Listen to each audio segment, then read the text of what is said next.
flash. Gosh, if I had a nickel for every time I heard no power steering at Bristol. It's the track that it happens the most. And it is next to impossible to drive a car around here with no power steering these days.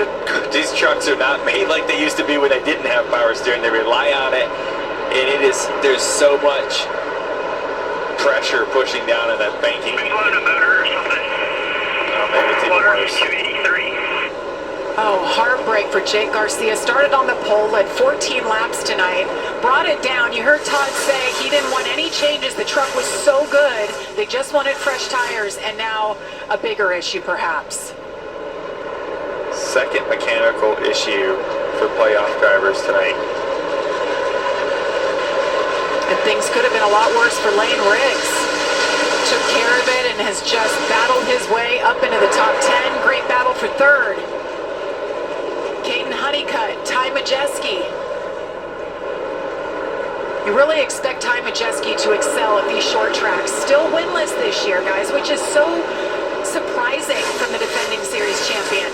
Yeah, and I go back to last race at Darlington. You know, they had the issues, battled back, put themselves in position for a solid finish, and those guys are going to grind it out. And when you see things like we're seeing tonight with Chandler Smith and Jake Garcia with the mechanical issues that you had, it always seems like when we get into the playoffs that those things happen to the playoff vehicles, and tonight has been no different as we've got to the start of this race. But it's just don't beat yourself, right?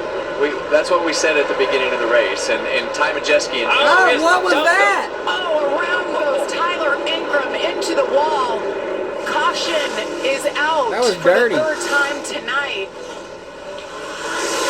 We'll have to take another look at this. And Ingram got really lucky right here that truck is not destroyed. I mean, it's got a little bit of damage to the back bumper, but he's gonna be able to keep going. But that is usually a rear clip right there, Joey. Yeah, he's lucky his truck looks good. Let's look at what happened here. You see a run from Caden Honeycutt off the top, and I drove in the back of him. Yeah, and I think that Caden was in a position to where, hey, I've got a ton of momentum. Up on the top side, as you see the 18 spin right there. I've got a ton of momentum on the top side. And it's just, you know, sometimes how you hit him in the back bumper, but he's and once we get there to be a contender, they are beatable, obviously, and it's crazy to talk about a team or a driver like that. They've shown cracks within their armor. You just got to take advantage of when they show them.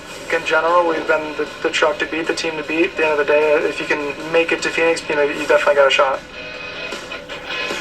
Well, you guys, Kevin Harvick, Joey Logano, have both been in Corey Heim's shoes, and you guys have had the target on your back. What is that like when it's like you can't do wrong? It's awesome. Yeah, there's nothing better. Yeah, and when you have that target on your back, It's years for him. Here we go once again as the drivers approach the Echo Park Automotive restart zone. Corey Heim once again on the outside. Caden Honeycutt on the inside. That bottom lane did not go on the start. You see the first two rows get cleared, and Lane Riggs looking to go 3 wide on the top. oh man. Jeez. Look at Gio Ruggiero has entered the party. What a huge move by Lane Riggs. Super risky, but moves him up to third. Remember, he has the new tires on that truck. He's trying to capitalize on that. What a night for Lane Riggs. Had to restart 36th after going around on lap number 1. Here he is, up into third with his eyes set on Corey Heim. And he's been one of the trucks that's making that top lane work the best. And on that restart right there, you saw the move that he made. It was definitely tight, but his truck is really fast right now, Joey.